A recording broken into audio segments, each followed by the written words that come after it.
Praise the Lord, hallelujah. ഈ പ്രഭാതത്തിൽ എല്ലാവർക്കും യേശു ക്രിസ്തുവിന്റെ നാമത്തിൽ സ്നേഹവന്ദനം. ഇന്ന് ചിന്തയ്ക്ക് ആധാരമായ ദൈവവചനം മത്തായി സുവിശേഷം 1-ാം അധ്യായത്തിന്റെ 21-22 വചനഭാഗത്ത്, അവൾ ഒരു മകനെ പ്രസവിക്കും, നിന്റെ ജനത്തെ അവരുടെ പാപങ്ങളിൽ നിന്ന് രക്ഷിക്കാനിരിക്കൊണ്ട് നീ അവന് യേശു എന്ന് പേരിടണമെന്ന് പറഞ്ഞു. കന്യക ഗർഭിണിയായ ഒരു മകനെ പ്രസവിക്കും, അവന് ദൈവം നമ്മോടുകൂടെ എന്ന് അർത്ഥമുള്ള ഇമ്മാനുവേൽ എന്ന പേർ വിളിക്കും. ഇത് പ്രവാചക പുസ്തകങ്ങളിൽ യേശു ജനിക്കുന്നതിന് ഏകദേശം 750 വർഷങ്ങൾക്ക് മുമ്പ് പ്രവാചകനായ യെശയ്യാവിലൂടെ പ്രവചിച്ച പ്രവചന ദൂതായിരുന്നു ഇത്. നമുക്കൊരു ശിശു ജനിക്കും, അവൻ അത്ഭുത മന്ത്രി, വീരനാം ദൈവം, നിത്യപിതാവ്, സമാധാന പ്രഭു, ആധിപത്യം അവന്റെ തോളിലായിരിക്കും. അതുപോലെ നമുക്കൊരു മകൻ, സ്ത്രീയിൽ നിന്നൊരു മകൻ പിറക്കും. അവൻ സകല ജനത്തിന്റെ പാപങ്ങൾക്ക് വേണ്ടി ഈ ലോകത്തിലേക്ക് കടന്നു വന്നിരിക്കുന്നു. ഇതെല്ലാം പ്രവാചക പുസ്തകത്തെ രേഖപ്പെടുത്തിയതുപോലെയാണ് മത്തായി സുവിശേഷം 1-ാം അധ്യായത്തിൽ 21-22 വചനഭാഗത്തിൽ പറയുന്നത്, അവൾ ഒരു മകനെ പ്രസവിക്കും, അവൻ തൻ്റെ ജനത്തെ അവരുടെ പാപങ്ങളിൽ നിന്ന് രക്ഷിപ്പാനിരിക്കുന്നത് കൊണ്ട് നീ അവന് യേശു എന്ന് പേർ വിളിക്കണം. പാപങ്ങളിൽ നിന്ന് രക്ഷിക്കുന്നത് കൊണ്ടാണ് യേശു എന്ന് പേർ വിളിക്കുന്നത്. ദൈവം നമ്മോടുകൂടെ എന്ന അർത്ഥമുള്ള ഇമ്മാനുവേൽ എന്ന് അവന്റെ പേർ വിളിക്കും. പ്രിയമുള്ളവരെ, കർത്താവ് എന്ന് പറഞ്ഞാൽ കർത്തൃത്വം ചെയ്യുന്നവനാണ്. നമ്മുടെ എല്ലാ കാര്യങ്ങളിലും കർത്തൃത്വം ചെയ്യുന്നവനാണ് നമ്മുടെ കർത്താവ്. യേശു രക്ഷകനാണ്, ക്രിസ്തു മശിഹയാണ്. ദൈവം നമ്മോട് കൂടെ, എൻ്റെ കൂടെ അവൻ ഇരിക്കുന്നത്. എനിക്ക് ഒന്നിനും ഒരു കുറവ് വരുത്തുകയില്ല എന്നാണ് അതിൻ്റെ അർത്ഥം.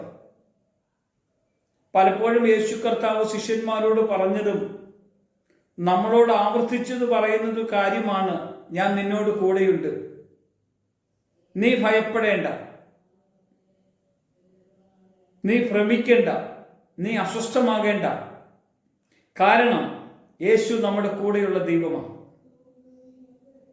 പ്രിയമുള്ളവരെ, ജീവിതത്തിൽ ഒന്നിനും ഒരു കുറവ് വരുത്തിയാലെന്ന് യേശുവാണ് നമ്മോട് പറഞ്ഞത്.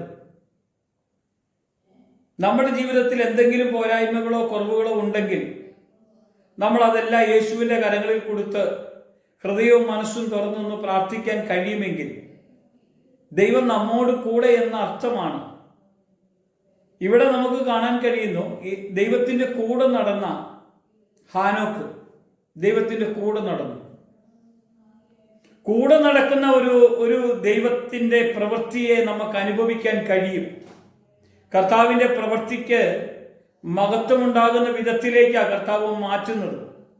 അവൻ്റെ അത്ഭുത പ്രവൃത്തിയാണ് നമ്മുടെ മേലേക്ക് വെളിപ്പെടുത്തുവാൻ ഇടവരുന്നത്.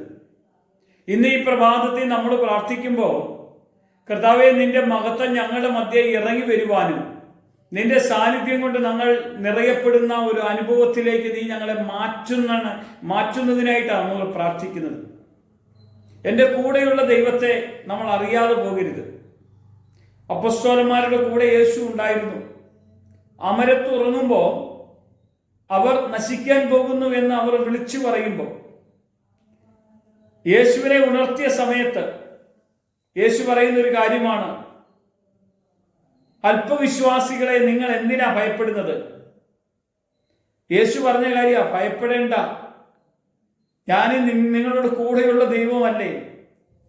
ഇങ്ങനെ പല വിധത്തിൽ നമ്മൾ മക്കളെക്കുറിച്ച് ഭാരപ്പെടുന്നവരില്ലേ, കുടുംബത്തെക്കുറിച്ച് ഭാരപ്പെടുന്നവരില്ലേ, നമ്മുടെ ജോലിയെക്കുറിച്ച് ഭാരപ്പെടുന്നവരില്ലേ, നമ്മുടെ യാത്രയെക്കുറിച്ച് ഭാരപ്പെടുന്നവരില്ലേ. ഇതൊന്നും വേണ്ട എന്നാണ് കർത്താവ് പറഞ്ഞത്. അവൻ നമ്മെ നയിക്കുന്നൊരു ദൈവമല്ലേ, നമ്മുടെ കൂടെയുള്ള ഒരു കർത്താവല്ലേ. പാപങ്ങളിൽ നിന്ന് നമ്മളെ രക്ഷിച്ചതുപോലെ തന്നെ നമ്മുടെ എല്ലാ വിഷയങ്ങളിൽ നിന്നും നമ്മളെ രക്ഷിക്കാൻ കഴിയുന്നവന്റെ സന്നിധിയിൽ ഹൃദയവും മനസ്സും തുറന്ന് ഈ പ്രഭാതത്തിൽ ഒന്ന് ഹൃദയം തുറന്നൊന്ന് പ്രാർത്ഥിക്കാമോ? ആ മഹത്വം, ആ സന്തോഷവും സമാധാനം നമ്മൾ അനുഭവിക്കാൻ ഇടവരും. ഒരു നിമിഷം പ്രാർത്ഥിക്കാൻ. കർത്താവേ, നല്ല പ്രഭാതം തന്ന് ഈ പ്രഭാതത്തിൽ നീ ഞങ്ങളെ നടത്തുന്ന വഴികളെ ഓർക്കുമ്പോൾ, നീ ഞങ്ങളുടെ ജീവിതത്തിൽ തന്ന അനുഗ്രഹങ്ങളെ ഓർക്കുമ്പോൾ, നീ ഞങ്ങൾക്ക് വേണ്ടി ചെയ്ത ദൈവിക കൃപകളെ ഓർക്കുമ്പോൾ, ഞങ്ങളുടെ പാപങ്ങളെ വഹിച്ച് ഞങ്ങളെ സ്വാതന്ത്ര്യം തന്ന് നിർത്തിയ കൃപയെ ഓർത്തുകൊണ്ട് ഞങ്ങൾ ഇന്ന് പ്രാർത്ഥിക്കുന്നു. ഞങ്ങളെ ബലപ്പെടുത്തണം, ഞങ്ങളെ അനുഗ്രഹിക്കണം, കൃപയാൽ നിറയ്ക്കണം. യേശുവിന്റെ നാമത്തിൽ തന്നെ ആമേൻ.